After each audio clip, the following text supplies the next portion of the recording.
Iran का जो विदेश मंत्रालय है उनकी तरफ से कहा गया है कि अमेरिका से परमाणु वार्ता का अब कोई मतलब नहीं है। सीधे तौर पर ईरान यहां पर खरी खरी सुना रहा है। उसका कहना है कि इस हमले के बाद अमेरिका से बातचीत अब बेकार है, अमेरिका की परमिशन के बिना हमले नहीं हो सकते हैं। तो यहाँ पर ईरान ने ये साफ कर दिया है कि अमेरिका से परमाणु वार्ता का कोई मतलब नहीं है। आपको याद होगा यहाँ पर डोनाल्ड ट्रंप जो है उन्होंने कहा है कि 60 दिनों का वक्त ईरान को दिया था परमाणु डील के लिए, और अब यहाँ पर ईरान का कहना है कि परमाणु वार्ता का अब कोई मतलब नहीं रह गया है, अमेरिका से वार्ता करना अब बेकार है, क्योंकि अमेरिका की परमिशन के बिना ये हमले नहीं हो सकते हैं।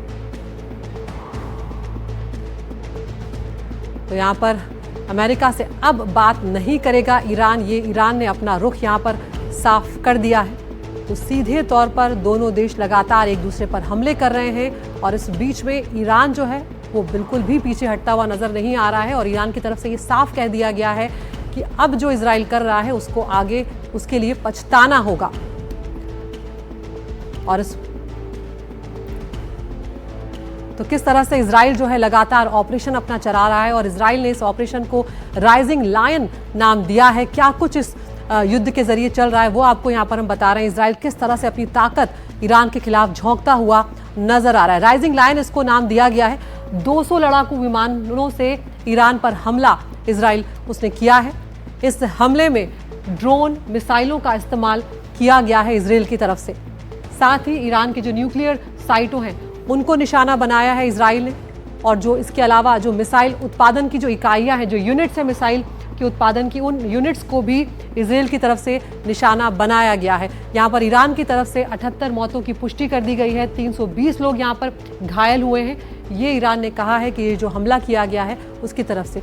अब इसके जवाब की अगर बात करें, जो राइजिंग ऑपरेशन इजराइल का ऑपरेशन है उसके जवाब में ईरान जो है वो किस तरह से आगे बढ़ रहा है ये आपको बताते चलते हैं। ईरान का जो ऑपरेशन है उसका नाम है टू प्रॉमिस।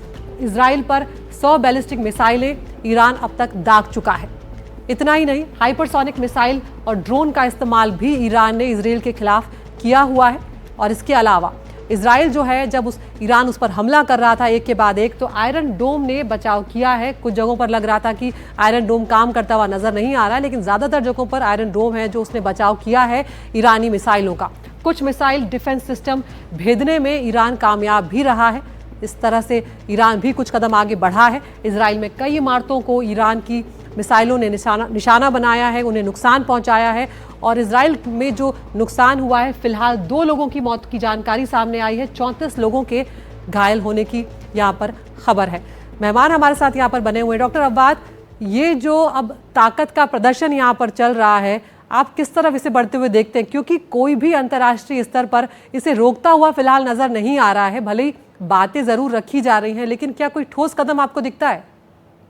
अभी नेतन्याहू खुद बताया था, प्रधानमंत्री इजराइल खुद बताया था ये युद्ध शुरू किया था। अब अगर युद्ध शुरू करना चाहिए, उन्होंने 300 टारगेट भी करा दिया था। इसका एक ही मकसद है, उन्होंने अमेरिकन कह रहे ये तो हिज्जा दे दिया था, सिर्फ न्यूक्लियर मतलब एम्बिशन है ईरान, न्यूक्लियर इंस्टॉलेशन हम लोग तोड़ने के लिए ईरान एम्बिशन बंद करना चाहिए। लेकिन अगर आप ये देखना पड़ेगा जो आपकी मैप दिखा रहे, ये पूरी मतलब 300 जगह में अटैक कर दिया था। उनकी मकसद एक ही है, रिजीम चेंज करना चाहिए। क्योंकि जब अभी तक पूरी मिडिल ईस्ट में सारे मतलब जो इजराइल के साथ में वो बराबर है, जैसे सीरिया, लेबनान, जॉर्डन, इजिप्ट, ये इराक, सबको ये तोड़ दिया था। सिर्फ यहाँ पर ईरान में रहेगा तो पूरा कब्जा हो जाएगी स्ट्रेट ऑफ हॉर्मुज, रेड सी में और मेडिटेरेनियन में। इसलिए तो उनका ऑब्जेक्टिव है सरकार तोड़ने के लिए, ईरान के लिए। लेकिन जब तक ईरान वो तो खुद उन्होंने इजराइल अटैक किया था, पूरा अब्जॉर्ब किया था, इस अटैक हो गया,